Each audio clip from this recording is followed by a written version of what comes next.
welcome everyone. I know, Ellen, you've joined one of these sessions before. Alex, you have not. Tory, we've talked a little bit about it, but I'll just kind of set the stage a bit, let you guys know what we're doing, and then give the floor to Tory. So as you might know, over the past couple of months, we have been meeting with sales and marketing leaders like Tory and inviting some of you guys who are looking for jobs to jump in and see if we might be able to apply best practices that work in sales or marketing to your job hunt.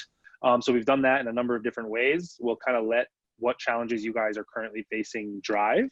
But just to give a little bit of a background, a little bit of an intro for Tory, she is a marketing leader. She is really good at thinking outside the box, applying unique strategies, as I mentioned to you guys, to stand out. She's most recently been the director of member engagement at American Marketing Association and is currently the head of new membership at Toastmaster International. So she has a little bit of knowledge about public speaking and kind of preparing for some of the storytelling that you guys need to be telling in your interview process. I sent your LinkedIns to Tory. For Ellen, I know that you are looking to stand out a bit among other people who are applying to similar roles as you and looking for a job in marketing. And then Alex, I know that you are looking for a marketing role and you want to start working on your personal brand a bit so you can tell your story and stand out. These are things that we hear all the time and would love to maybe start with Alex. I guess we can go in alphabetical order. We usually go ladies first, but we are fortunate to have ladies all on this call. But let's kick off with Alex, maybe bring us up to speed on how things have been going, where you're at, and I'll kind of let Tory take the show. Hi, so my name is Alex. I come from a super diverse background. I started in the fashion industry, working with research and development on fabrics and trim, and moved into investment management real estate, where I started my marketing journey. This is where I started to have a hand in the creative, started to direct programs that weren't in place before, and was super grassroots about it because I really had very little knowledge of what existed and what was available to me. And so it was more of just a trial and error constantly. And after I kind of hit a cap at in investment management real estate, I moved over to a PR firm where I ran operations and events and essentially handled all of our internal marketing, all of our collateral with clients, with content and branding, and then recently left and decided to become a Pure Barre instructor while I really focused in on what it was I wanted to do long term. And so long term now I'm looking to become a brand manager in completion now that I've really seen things both on the B2B side, on the B2C side. I'm really looking to put it all together and be able to manage brands. And so in doing that, I've been applying like crazy to a whole different bunch of roles, trying to really see. Oh, sorry, my Siri on my watch decided to chime in. But yes, so I'm looking. I'm sorry, Siri. He's like applied to that job that you just talked about. Totally. But yes, so I'm really at this point looking at things in product development, also in intro-level marketing roles, realizing that because I haven't held one myself, that I may need to go down a few pegs to go back up. But I've been getting a lot of feedback recently that says like I'm too qualified, or I understand what I'm doing, but I don't have the exact, experience with XYZ software. So I'm really evaluating now, what can I do to showcase that I do know what I'm doing, even if my resume doesn't specifically say, oh, well, I have 6 years of social media experience, but I created content for 16 different brands for 2 years. So it's like, it's one of those things where I'm at this place where I just need to figure out what is going to work best and how I can best improve my personal branding through LinkedIn and et cetera, because I've been usually pretty radio silent and unsure of what to post. And how I can utilize that to create brand equity for myself as well as for my job search. Okay, excellent. Well, wow, you have certainly done a lot of stuff. It's very impressive and you should be really happy with yourself. Obviously, I'm learning from you that you're extremely resourceful and really with ability to get given something and just figure out how it works and very independent. So you've got a lot of really great qualities and it's really important for you to recognize those. There was a section that you were talking, I don't even know, you were talking really quickly, so I didn't quite pick it up what it was. It was just, and maybe we'll get to it when we get forward. So my understanding is you're applying for jobs and then you're getting, without going in for an interview, and you are getting responses back that they've made it up to a certain level where an employer is looking at it. Am I correct? So, yeah, and especially I've worked with recruiters, and I've worked, independently on LinkedIn. Most of the times when I'm applying direct on LinkedIn, they're not being opened. But I've also used referrals and friends to see if they can get me in at companies they currently work at. And their feedback is, tell her she's just too qualified to come down this far to start over. We're looking for someone just out of school. Or we're looking, salary-wise, I already know that there's no way, based on my resume, that we're going to be able to match this for this level of role. So it's more so that because they see director on my resume, they see, management titles, they are assuming that I'm not as flexible. So it's overcoming this idea of where I don't necessarily want to negate my experience to a point where I am too overqualified for what I'm doing going into a new field, but I also too realize that applying for a straight, even level title in a different role may not also be available of an opportunity. Okay. How many resumes do you have? How many different versions of your resume? I make a brand new resume for pretty much every single company I apply for. Okay. Essentially, I have 4 different main ones, one of them being like operations and office management, one of them being just straight marketing, one of them being a creative project manager, and then one of them being more branding and marketing in that role. Okay. So I have 4 main buckets, and then they all, depending on what the company is looking for, adjust. And okay, excellent. I mean, a lot of people don't know to do that, but that's excellent. You do. What is it that you want to do? What's your dream job? Out of all of the 4 resumes you have, out of all of the jobs available out there, what are you really passionate about getting into? I would love to be a brand manager. I think that culminating all my experience together, I love both the left brain, right brain of how do I push creative and what do I do to get numbers. Okay. And so I really ideally think that the right role for me is to move forward in brand management. And I've come to understand that a big hurdle in that is getting an MBA. So I think my first step too is I'm also applying to school, seeing, if I can start the MBA process as well, because I think even being an active candidate does help, especially in that area. So we have multiple versions of your resume. And when you apply for a specific job, do you just send out one of the 4 resumes, or do you take a look at the one, like say brand manager, and then finagle it a little bit? Yeah, so I usually try to skim through what I think this company's first and foremost tone is, whether they're more formal in their job description or they're more relaxed. Right. And I use that and I start to tweak wording and how I'm presenting. If they seem a little bit more formal, I'll make sure that everything is, a little bit more complete sentences. I'll let my descriptions of my previous roles be heavier, etc. And if they're looking for specific things, I tend to highlight that and slant my experience towards, okay, this is what you're doing, etc. And this is what you need this role to do. Yeah, so you're taking the resume, printing it off, and then highlighting words that are used most often, then taking those words and cutting and then moving them within the resume, correct? Correct. And then kind of adjust my summary and everything else so that it really speaks to what the role entails. So are the majority of your resumes going through an automated tracking system, or do you have someone who's sending it in for you? I would say it's about 50-50.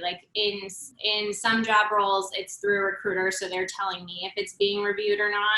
Okay. And then others, I'm just randomly, shooting out applications, and I'll usually get a notification if my application has been opened. But that's few and far between when I'm just going out by myself and shooting them out into this. Right. Well, it sounds as if you're doing everything right. It is a bit of a numbers thing. You send out so many resumes and they get looked, then you get in for an interview, and right now it's a pretty tough, environment to get jobs and to get interviews.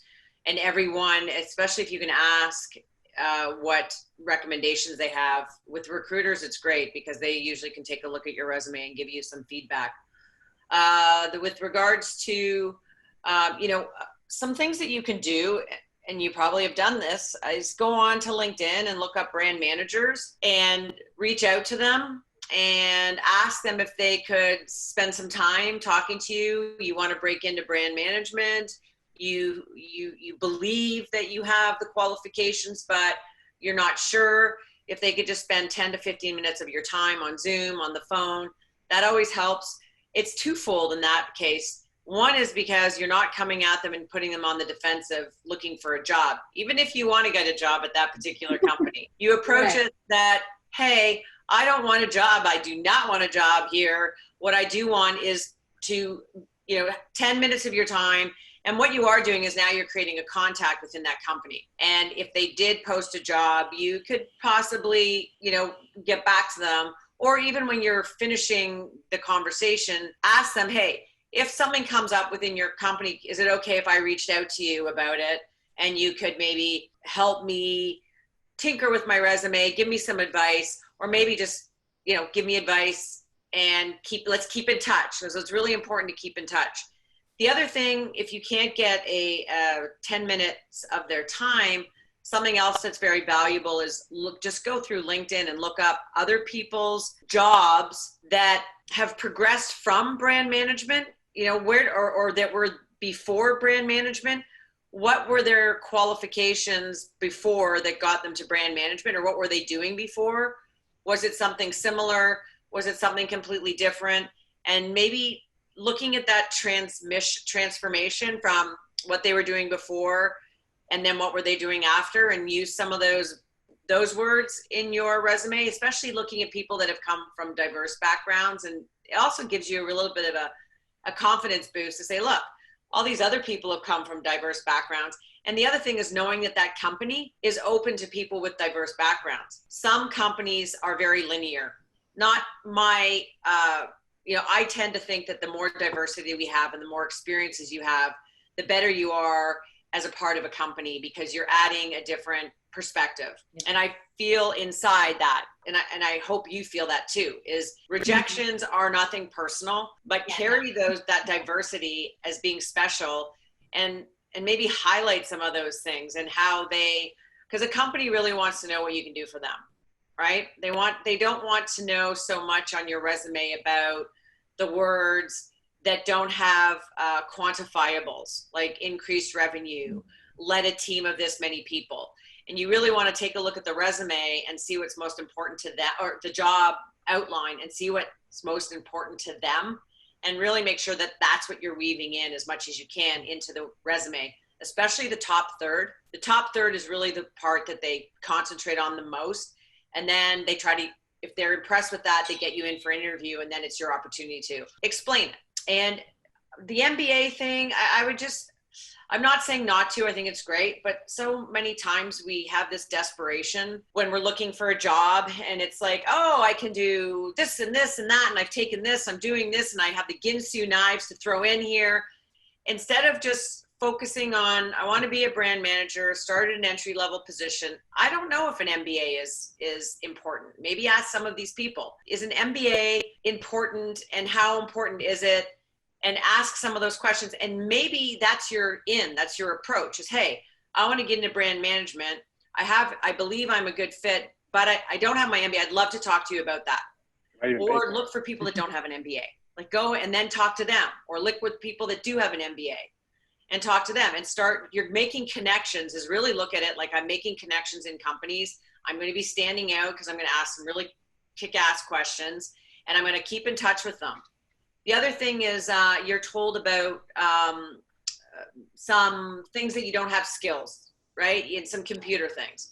Again, use that as an approach with someone on LinkedIn. Hey, I'm really interested in brand management. I believe I'm a good fit, but I'm told that these are the skills that I need. I'd love to talk to you for a minute on what you think. If I had to spend money on upgrading one skill, what would it be? Can I ask you? And then going from there.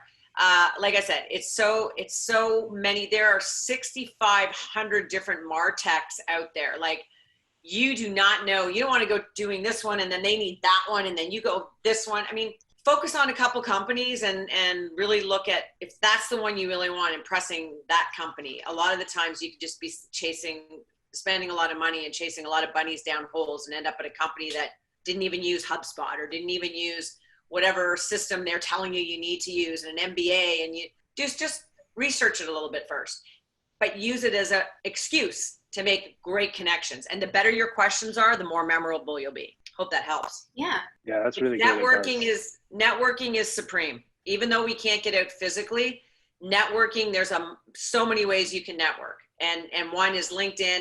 Pose it like, I'm not looking for a job. I just need your time to ask a question. Or do you know anyone else I could speak to? Every time you meet someone, oh, hey, do you know I love that company, Facebook. Hey, do you know someone I could talk to at the company? Maybe you. I just have a couple questions I want to clear up, and maybe you could help me. People love helping people. I hope so. Yeah, we hope so. Yeah, and like you have a very specific ask, and it's not a lot of pressure. Like, can you refer me to this job, or do you have any job openings? Because like they don't know, or they're just like, I don't really know you that well. We just talked about this on Friday, like intelligent networking, right? It's not enough to just be networking. There's kind of a right and wrong way to do it, and some of what Tory's saying is like right on point.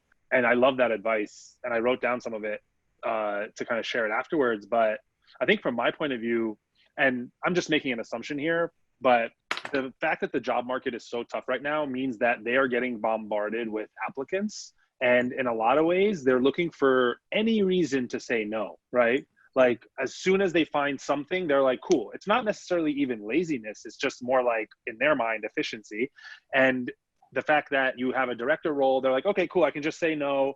If my boss asks me, it's an easy answer. Like, no, you're a director. I don't want to, like, it's just an easy way to disqualify people out. So one of the things that you can do, and you mentioned your LinkedIn a little bit, is attack that objection right head on, right? Like in your header, you can go on Canva and you can change it, or in your headline, you can say something like, X event marketer looking for an entry-level role as a brand manager, right?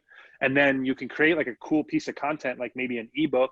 You mentioned you've created content before that's like, why am I looking for an entry-level role, right? Why am I looking to move from director to manager, right? And then attach that with your resume. Like, hey, so-and-so, like, this is my resume.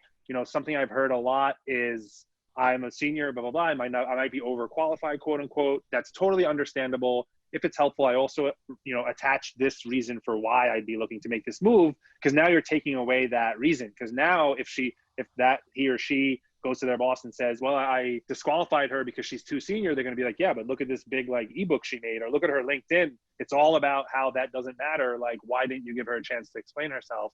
So now all of a sudden it's like you're taking away one more barrier. I think that can be a really cool content piece. And the other suggestion would be, Google the best responses to when someone says you're overqualified, and they'll probably have the top 10 responses, and then tweak it to work for you.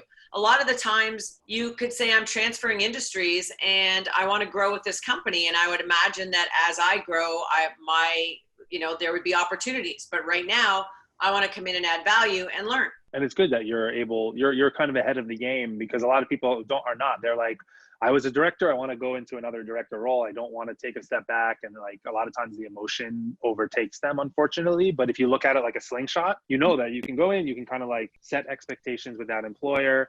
Hey, this is where I was. I want to come in at the ground level with you within 18 months. Is there a progression? And have them like sell you on the journey that you might be able to take with them, and just create that story in their mind so they can wrap their head around it a little bit easier. Yeah, especially saying that you're, in time you would expect to grow with the company with other opportunities. But right now your focus is on getting in, learning the company, meeting the people, understanding everything intimately, and then going from there. I'm just looking up, you're overqualified, how to respond. There's a big column on this, how to respond. So there's no shortage of help. Great. Yeah, that's a great one. Like, you're too expensive. And it's like, thanks for noticing something that I didn't say myself. No, I love that. And even like Tory mentioned, like looking at companies that have done this before with others. So like if you can see someone that has moved from events or from a completely different industry, and now they're in that, like that means the company leadership is open to that and reaching out to them. Bigger companies usually are like more okay with it, right? Because they have the time to like train and develop you. If you're joining like an early stage startup, they're probably like, you know what, we need you to come in and like do this one thing. There isn't really that much of a ramp. Like, you know, you need to start yesterday. Here's a couple. Here's a response. One of my top priorities is to deliver excellent results to my employer while also managing the rest of my life outside of work. So while it might look to you like I'm overqualified for this position, this level is exactly where I want to be in my current life stage, and I intentionally sought it out. I feel confident I can deliver excellent results to you at this level of seniority, or whatever it is. That's kind of nice.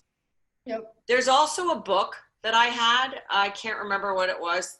It's on Amazon. I wish I could remember it. It's the best responses for interviews, or the 100. And it's every chapter is behavioral interview style and how to answer them. And they give different scenarios for where you are or what your particular situation is. It was a super valuable book, and I don't know what the name of it was, but I can actually hand it to you, and you can post it or something. It was a great book. I listened to it on audio, so when I was driving for hours, I would just repeat it and repeat it and repeat it, and focus on the ones where I was stumbling on. Awesome. No, so yeah, let's start with that. Obviously, we can keep going on that, but would love to just switch gears a bit to Ellen. So you mentioned that you're having trouble standing out, meaning like you're not getting a lot of interviews compared to other people that might be applying to jobs that you're applying for. Is that right? Yeah, I think it's kind of shifted. I think that, so I was laid off from my previous company in March due to the coronavirus. Funding got pulled. So it was not just me, it was pretty much our entire company. And I have seen it shift a lot. So I think it started out where I was getting a lot of interviews, talking to a lot of people, and then they all kind of didn't know what their future plan was going to be. And so they started to do a lot of hiring freezes and kind of ghosting me a little bit. And then for about a month after that, it was very quiet in general. And I just felt like people just were putting things on pause. And now I do think it's been picking up a bit, but there are probably a lot of applicants, and they are having trouble sifting through, because I think a lot of people are just applying and they're like, well, they don't seem qualified and things like that. I think for me, just to give you a little backstory, so I have a bit of a hybrid background of consulting as well as marketing and e-commerce. And I solidly want to be in the B2B space, the B2C space. And I'm pretty comfortable in terms of like medium-sized startup to a smaller company. I think it's just trying to really kind of reconcile the fact that I've done a lot of different roles and I have a lot of different skill set that I want to kind of show I have a lot of background in it. So because combined, I have 15 years of experience, but I probably only have like 5 years of kind of this marketing, e-commerce, and consulting background. So kind of showing to them that I am at a higher level. I do have, I was previously the head of marketing, and then I was previously director of e-commerce, but at smaller companies. So I think a little bit like Alex, I have a bit of this kind of seniority / experience gap, potentially in the minds of recruiting companies. I've had pretty good success talking to friends, getting referrals. Unfortunately, I did get a lot of referrals at the beginning when then they started to do hiring freezes. So I've tried to now circle back to some of those places and be like, hey, are you guys now hiring again? And some of them are. But yeah, I think that's kind of where I'm at. Okay. So what I'm hearing is you put out a lot of resumes in the beginning, and then there was a hiatus. And the great thing is if you circled back again, do you feel at all that it's like, I put my resume out there in the wrong into the universe at the wrong time, and now that I'm not new anymore, I'm just another resume, not an imposter, but just you're tiptoeing back in, right? Yeah, a little bit. I think in terms of the friends with the referrals, I think that part's not so bad. I've just now been kind of circling back and have had some success there. Right. So that part is good. I think some places are certainly hiring again. Another small issue or not small, but another issue that I have seen is that for the very small startups, a lot of them kind of have interest in my skill set because I have so many different things that I can do, but then they don't want to pay because it's like, oh, like we're small or we don't have any budget. So there's this as well. Well, I'm going to give you a little bit of tough love advice, but not, I want you to be, Ellen, super confident in your ability. I'm hearing a lot of assumptions on what they're thinking and what they're doing and you don't know. You have no clue, Sure. right? All you can do is have confidence in your ability, know what it is that you want to do, and go after it. So stop filling your head with what you think they're thinking. Who cares? You want a job doing X, you have the skills, and you need to look at your resume and take out all this other stuff that you want to show them that you can do, because it gets so confusing.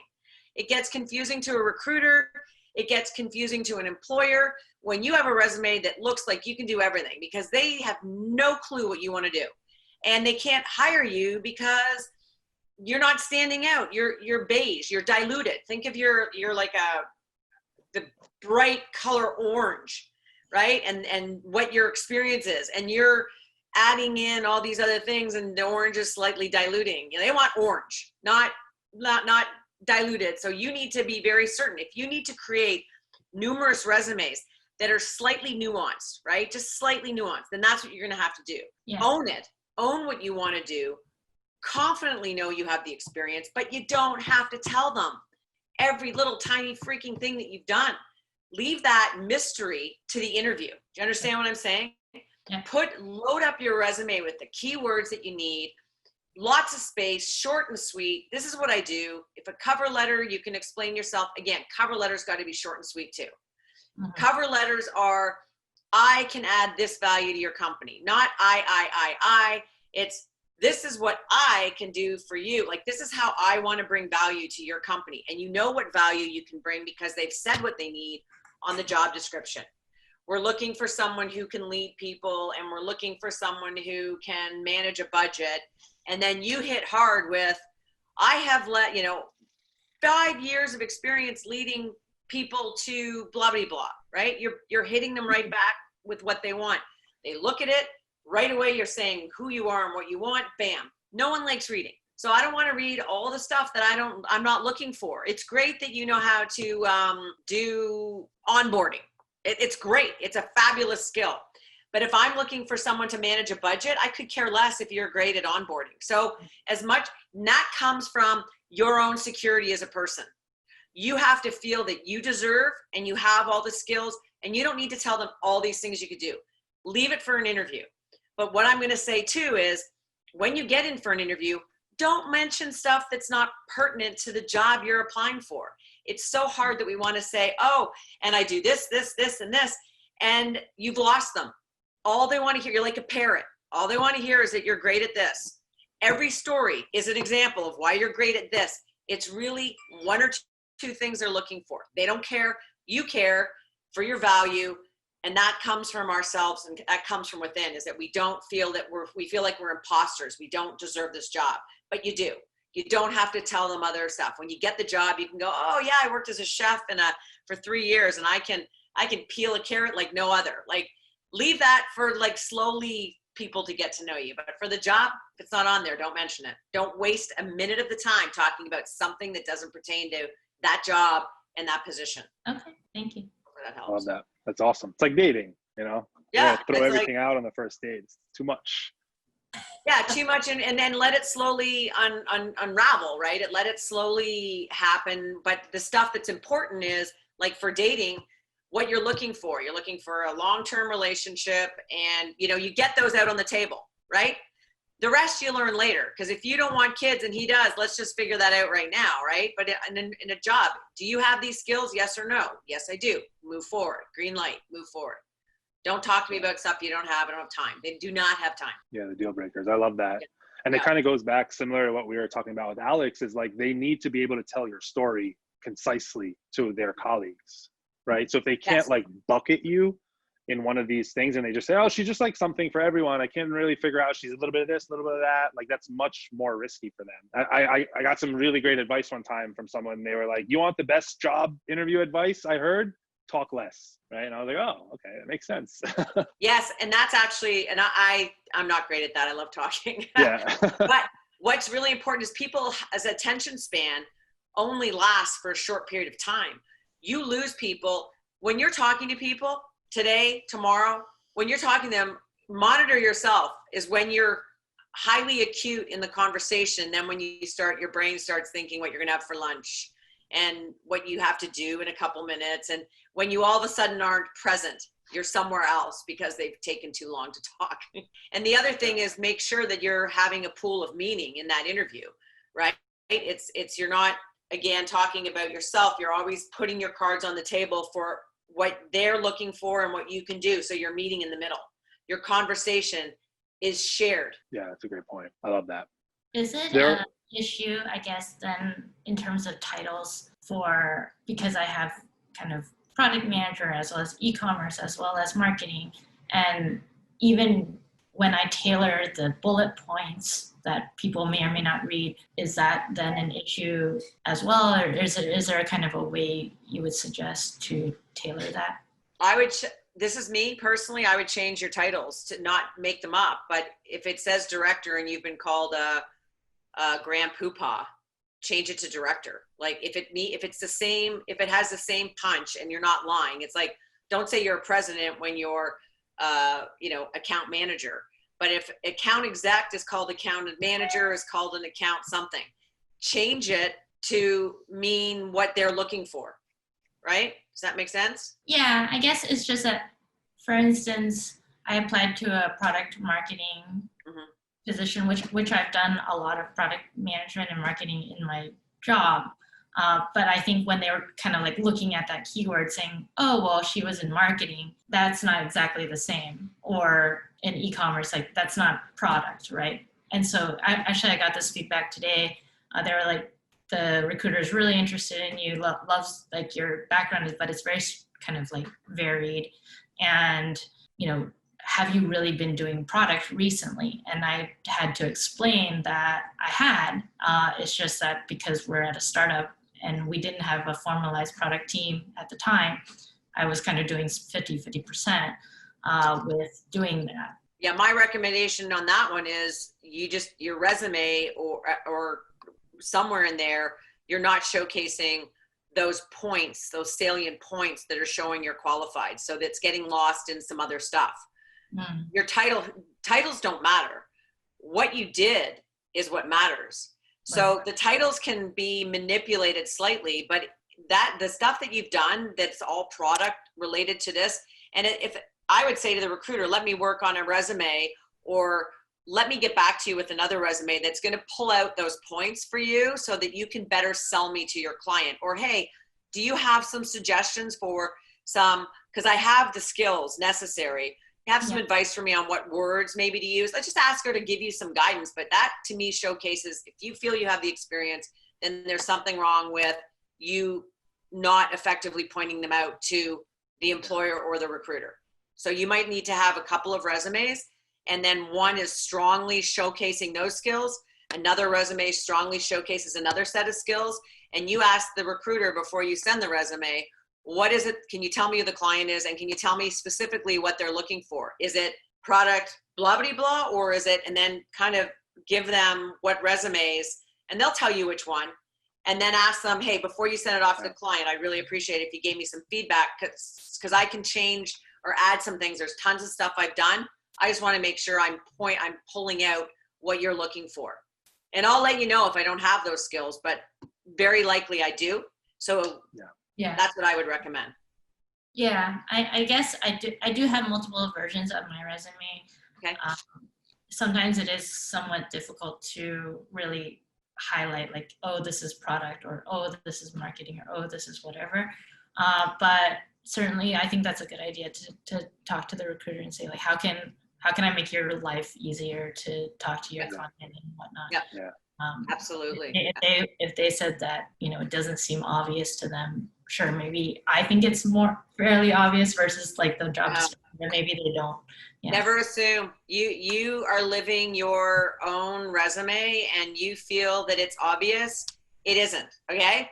You have to pretend that they don't know who you are, and you have the whole backstory to your entire life. They don't. So you need to get to the point really quickly, and when you're in the interview, that's when you weave in your story. Right. Cole's Notes. Do you guys have Cole's Notes in the United States? Little books when you were going through university, and you'd read a book, but if you didn't read the book, it was like a little pamphlet that gave you Cole's Notes. What do you call that? We had like Joe's Notes or something like that. Yeah. Joe's Notes, your resumes, and your all that, right? No one wants to read the book. Yeah.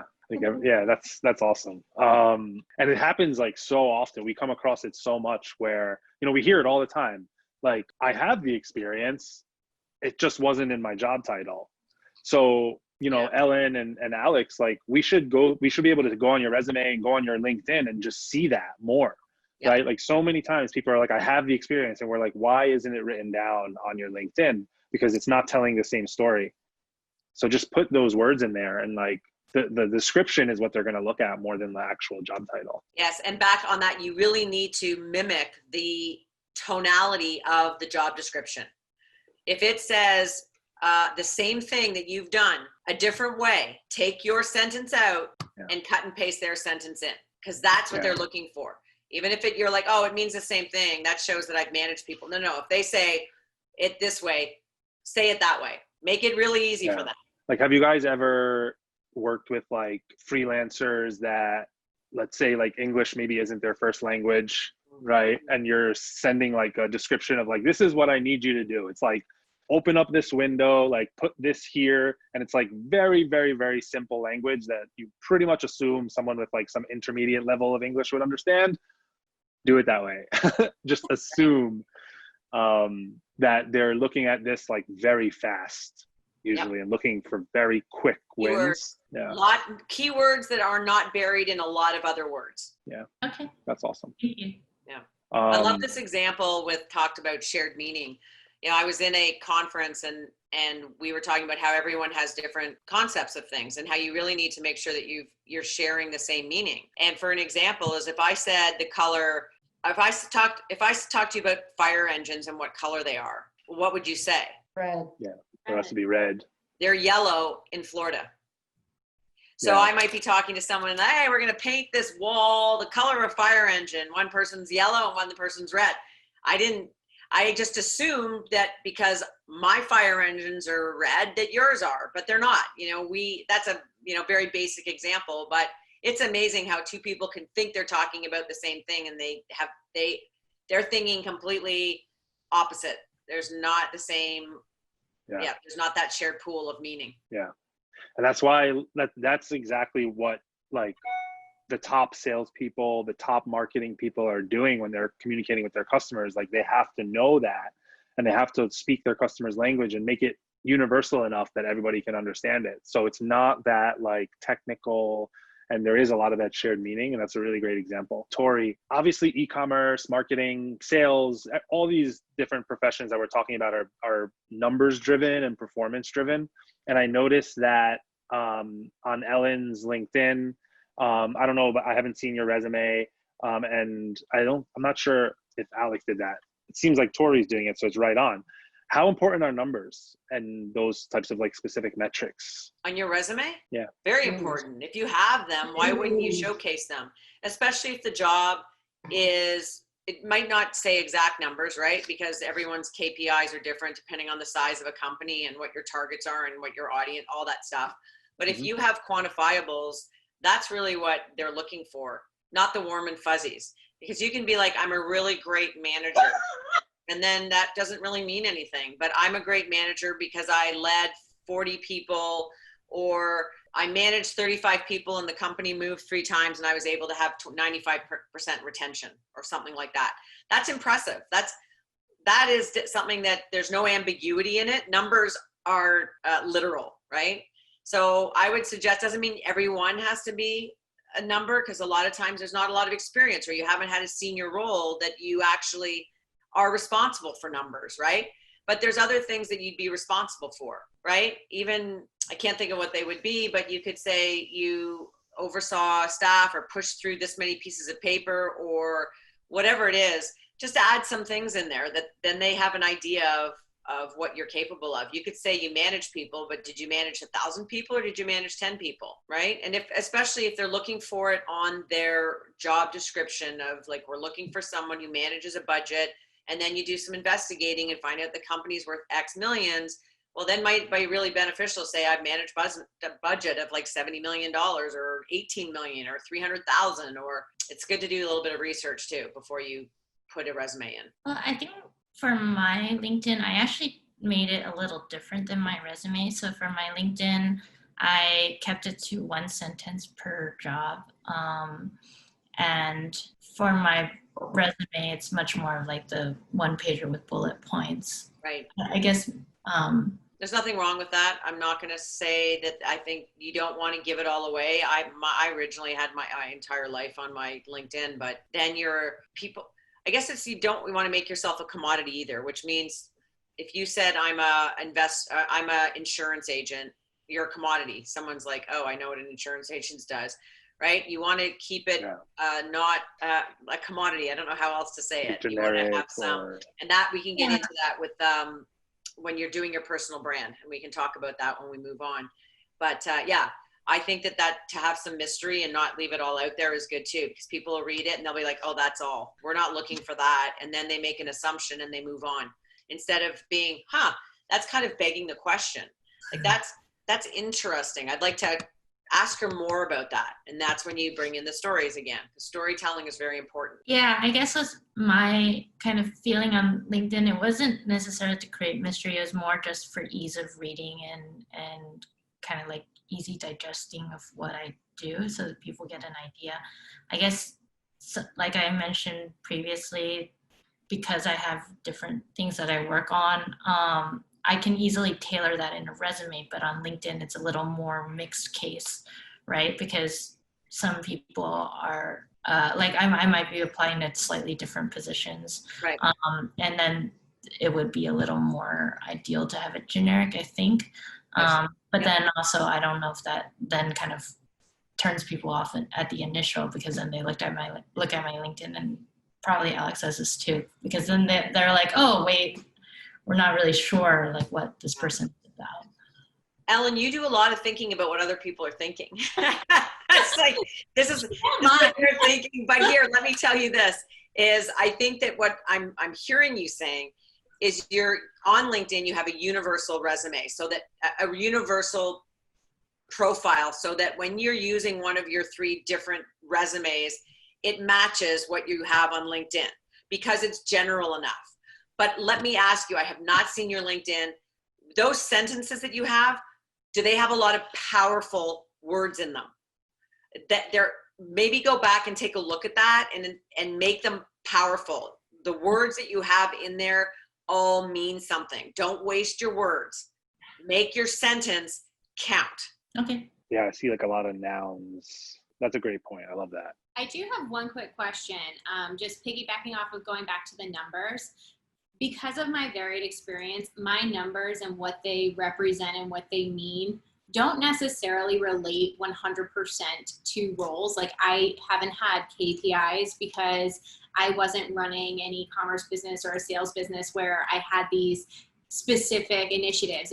In fact, I implemented a lot of things and created something from nothing. And my show of success was a property leased, or was a client happy with their event.